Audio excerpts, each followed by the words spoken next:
The Quench, where you ask, we answer.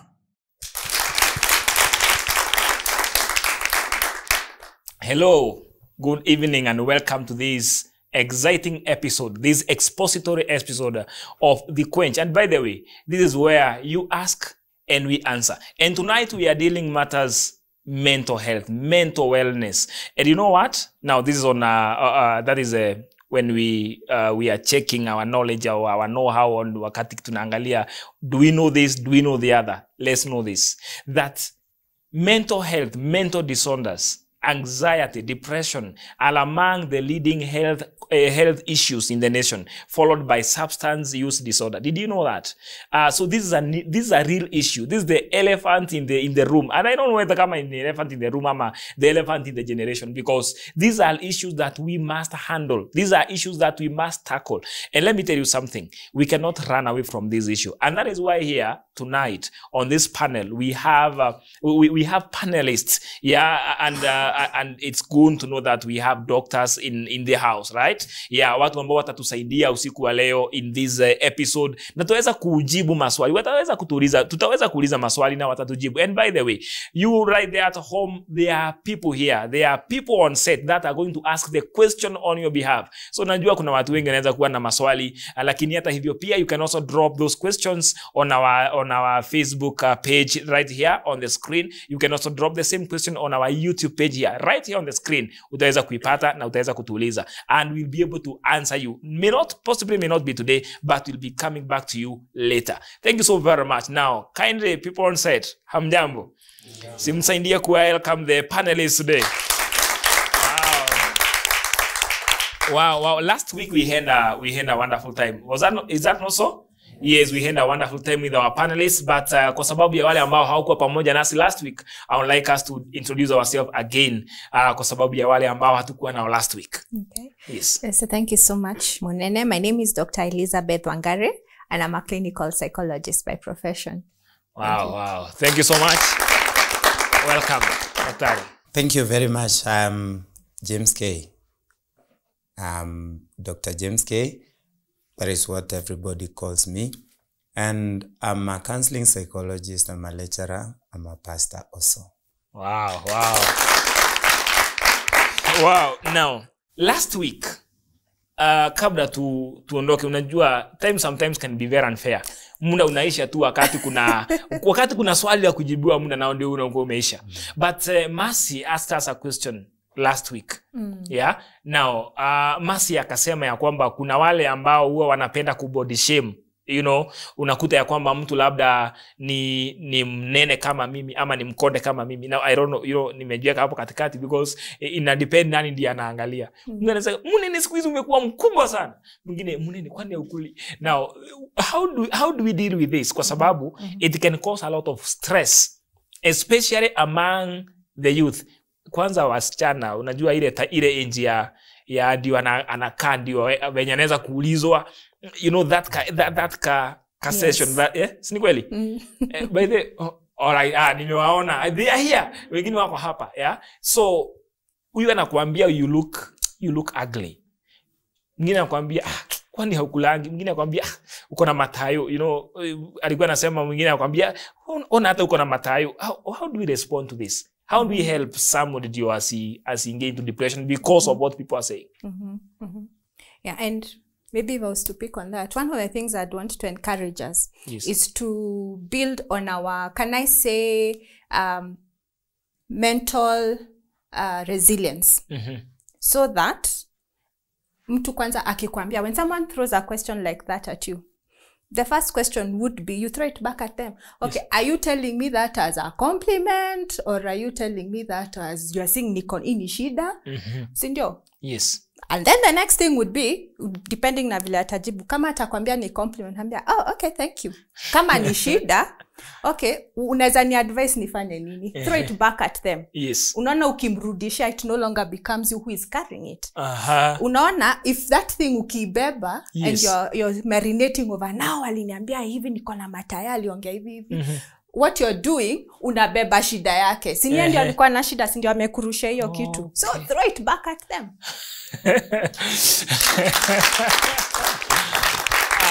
I love it. Kumbe wakati mwingine mtu akiona shida, hiyo shida inakuwa ni yake. Yes, we always, and I'm sure daktari unaweza kubaliana na mimi, we are always throwing at people. Inaitwa kuproject, si ndio? So kama mimi niko na shida, so what I'm always looking, ni nani ninaweza attack? Ninaweza ambia hii kitu so that I can displace hiyo kitu nimebeba. So ni anger displacement. Exactly. So for that moment that moment yenye wewe sasa unaanza unajua unaanza kujishuku kujinini, I get the satisfaction, I have a bit of power. Wow. Kwa hivyo ni kama wale mabullies. It's like sometimes when people are bullying, akiona ukiumia ama akiona amekucause your pain, saa hiyo ndio ana rejoice. Exactly. So hakuwa anakuambia ndio either ubadilike ama usibadilike. Alikuwa ana draw satisfaction from whatever they are doing. Exactly. Tuiweke hivi. Kila mtu ana mizigo yake. Sasa wakati mwingi kila mtu anatafuta ni wapi ataweza kutua mizigo yake. Sasa mizigo ya kimawazo, mizigo ya moyoni na hisia tunabebana nazo. Ni energy iko ndani yako. Na energy lazima uitumie. So usipoitumia kwa njia inayofaa, utatumia kwa njia isiyofaa. Kwa hivyo hiyo energy iko ndani yako. Alafu unatembea ukitafuta nani atanisaidia kubeba hizi mizigo. Mimi nasema njooni na mizigo na mtarudi nazo. Kwa sababu tuko na zetu, kwani tumebeba. Na hiyo sasa, hiyo ndio attitude unafaa kuwa nayo. Kwamba nimekuja, wewe hujashiriki kujenga mwili wangu, alafu macho yako inatazama mwili wangu. You are entitled to your opinion of me. Lakini nitarudia pia pale tena. We kata kubebea mtu mzigo, kwa sababu ninakuja, ninatua hiyo mzigo. Imagine kikohozi na kukohoea. Alafu naenda, nimepata relief. We unabaki. Unaona sasa? So usikubali kubebeshwa. Ni ile nimesema, faith comes by hearing. Mimi napenda kusema kwamba unachosikia kinaenda ndani yako, kinaumba imani. Ukisikiza vitu mbaya, vitaumba imani mbaya. Ukisikiza vitu vizuri, vitaumba imani nzuri. Lakini kumbuka Yesu akauliza wanafunzi wake, watu huko nje wanasemanga aje kuhusu mimi? Wakamwambia wanahamia, akawageukia akaonyesha na nyinyi. Na mnasema nini? Wakaanza kuangaliana. So what do people say about you? Okay, they say I'm big, they say I'm beautiful, they say I'm ugly, they say I'm useless, they say mimi ndio mwenyewe. And what do you say about yourself? Simple. That's the most important. By hearing what you tell yourself, because uwezi stopisha watu kukuambia those negative things. So what do you tell yourself? Counter it. Watu naambia watu wana depression, watu wana stress, speak it out, verbalize. Unaona, nilikuwa nasema kwamba angalia kioo, kiangalia kioo smile, useme yani wewe uko mrembo hivi. I'm so wonderful and fearfully made. Your ears will hear your voice. And positive confessions build positive thoughts. Wow. So hapa kile nimepata, sometimes it doesn't matter who is speaking. What matters is the speaking is being done. The speaking is happening. Even if you are the one to do the speaking to your own self.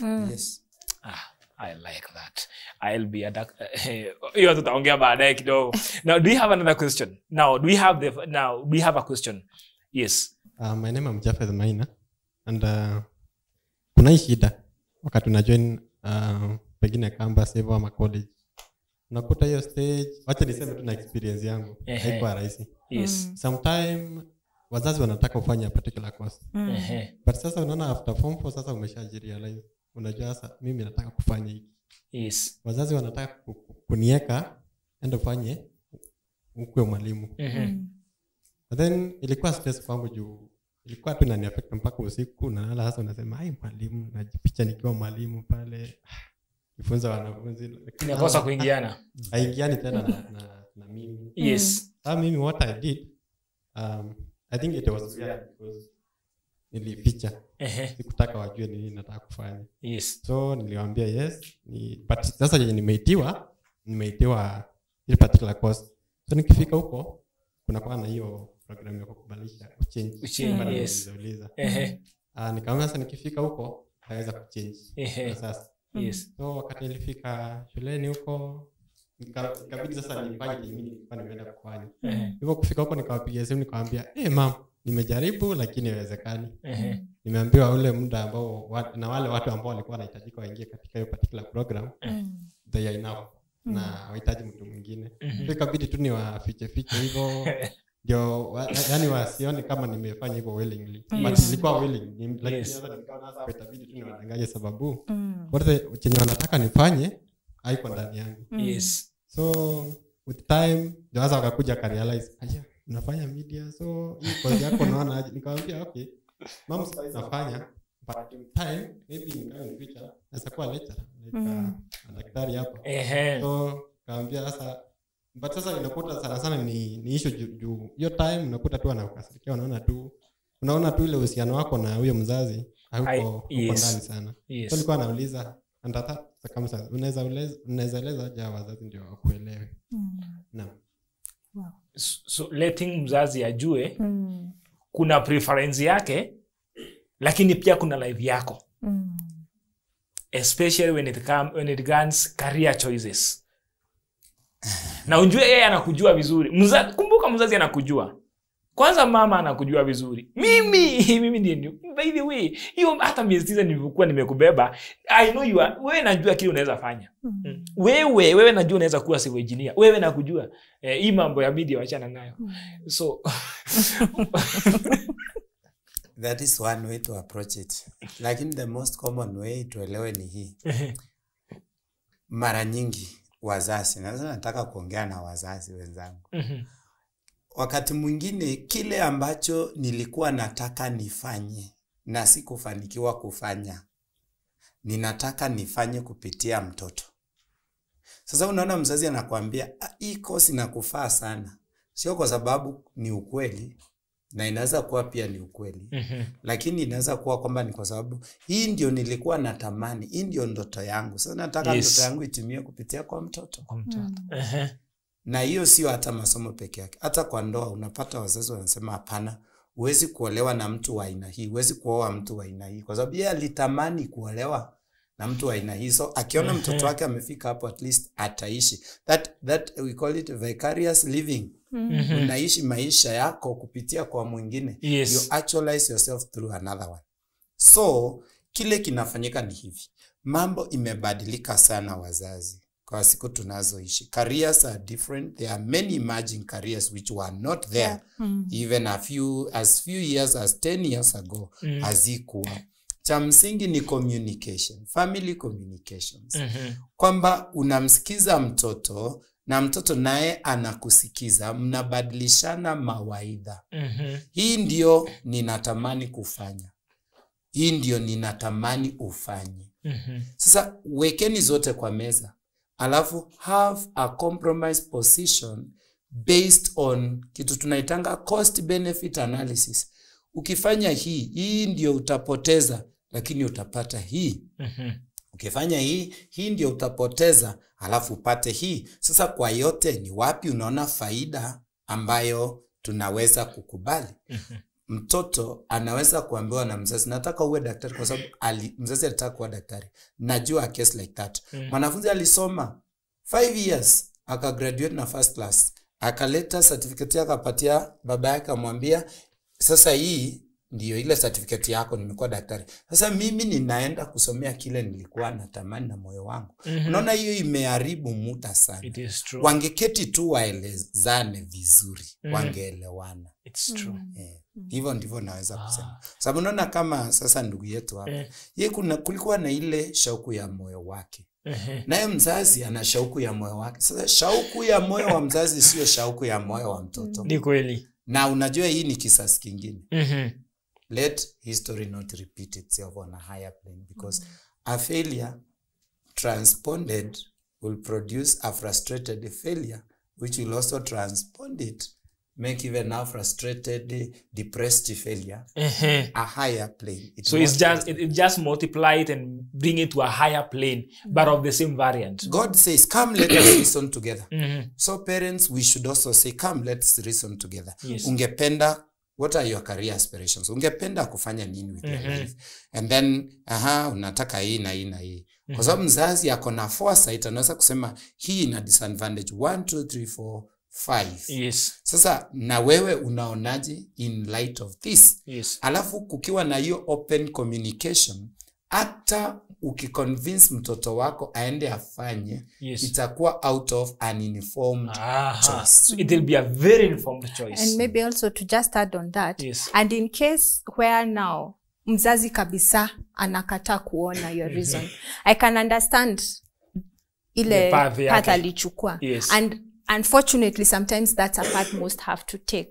Na ndio wewe mwenyewe kujistrengthen, ndio cause your conflict hawezi predict itaendelea for how long. It's true. Make your lecturers your friend. Watu wamepitia hiyo career path, wanaelewa, wanakuadvise. Na ndio hata wanakusaidia kupata connection, wanakusaidia kujiadvance na kujijenga. Kwa sababu at the end of the day you still need a form of support. Kwa hivyo sasa unatafuta your own support, and hopefully uki proceed na succeed in that path, sasa si ndio wataweza kuona the light of why you chose what you chose.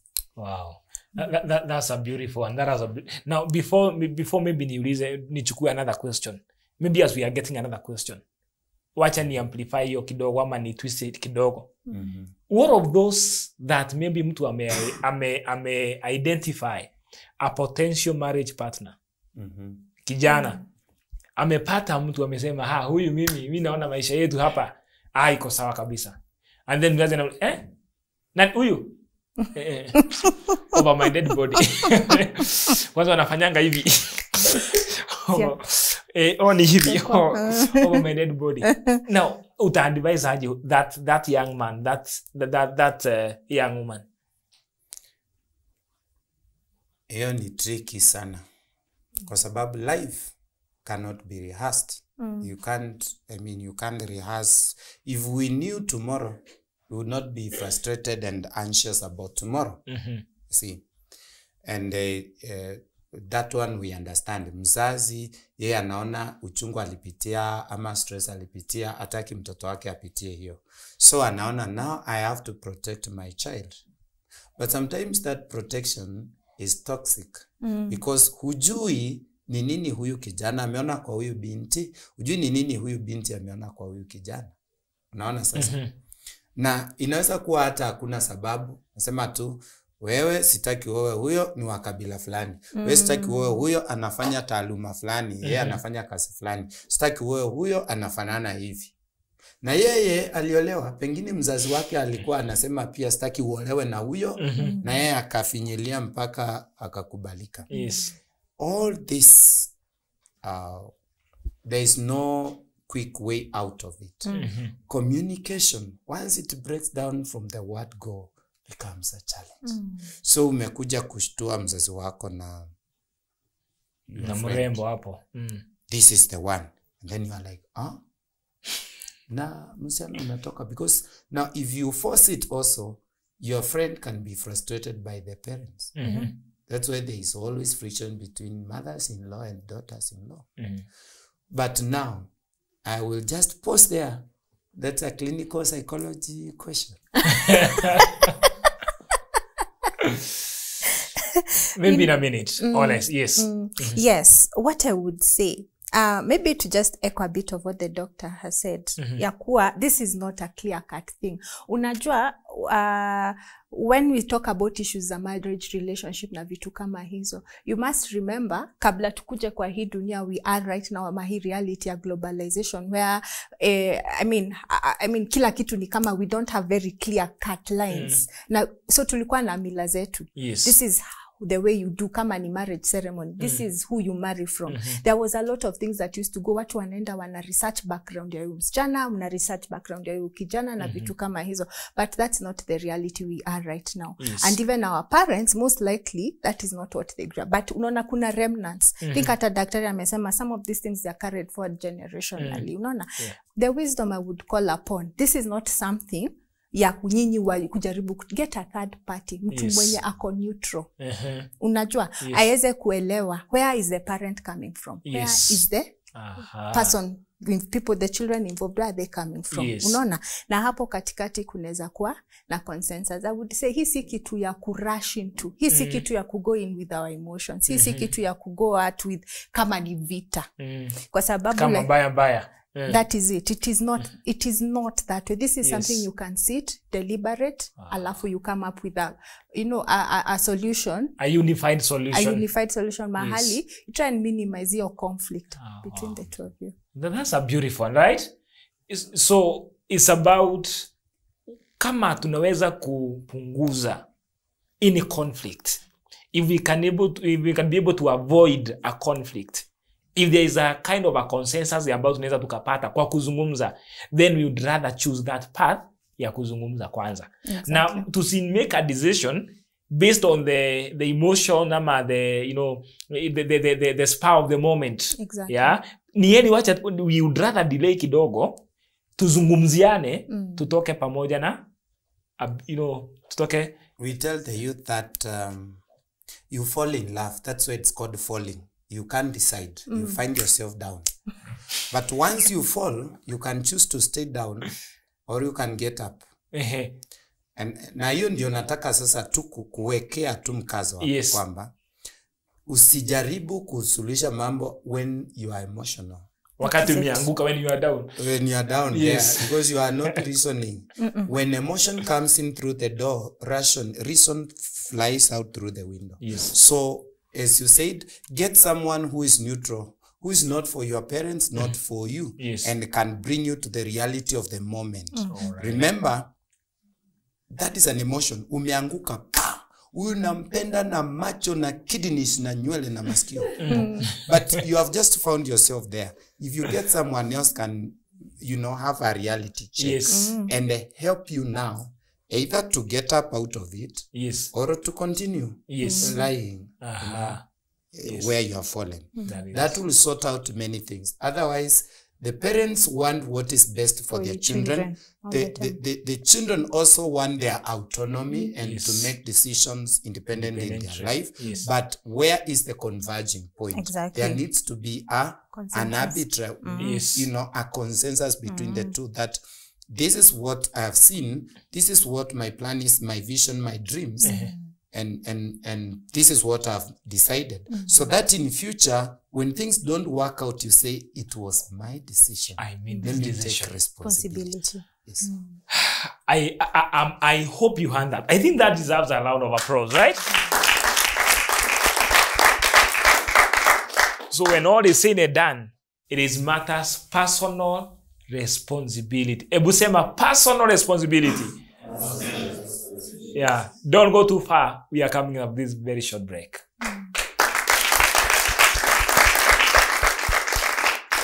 The Quench, where you ask, we answer.